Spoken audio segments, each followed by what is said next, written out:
વાત છે સ્વાભિમાનની.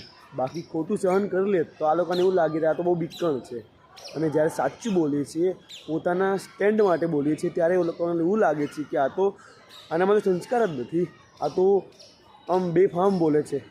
પરંતુ જો ના બોલે તો આ લોકો હજી માથે ચડે છે. એટલા માટે બોલવું બહુ જરૂરી છે.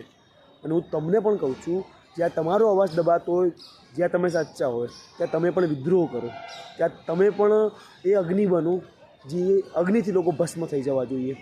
બાકી તમારી શાંતિ એ લોકો માટે હજી એક સ્ટેપ બની જશે કે એ લોકો જ પાવરફુલ છે, અને આપણે કોઈને પાવરફુલ બિલકુલ નથી બનવા દેવાના. Because we are living in the democratic country and we all have the common power to speak. બાકી મને કોઈનાથી પ્રોબ્લેમ નથી કંઈ. તમે તમારા જીવનમાં જીવો, હું મારા જીવનમાં બિંદાસ જીવું છું. મને ખબર છે આગળ શું કરવાનું છે, અત્યારે હું શું કરી રહ્યો છું અને શું મહત્ત્વનું છે મારા માટે અને મારા દેશ માટે.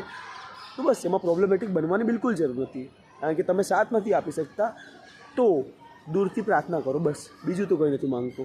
અને હું દરેકને કહું છું કે દરેકના જીવનમાં ઇન્ટરફિયર કરવા કરતાં તમે તમારા જીવનની અંદર થોડું ઝાંકશો તો તમને સારી એવી શાંતિ મળશે, અને તમને ખબર પડશે તમારા માઇનસ પોઈન્ટ શું છે, તમારા પોઝિટિવ પોઈન્ટ શું છે, અને તમે એના ઉપર વર્ક કરી શકો. જે માઇનસ છે અને જે પોઝિટિવ છે એને હજી વધુ મજબૂત બનાવી શકો છો.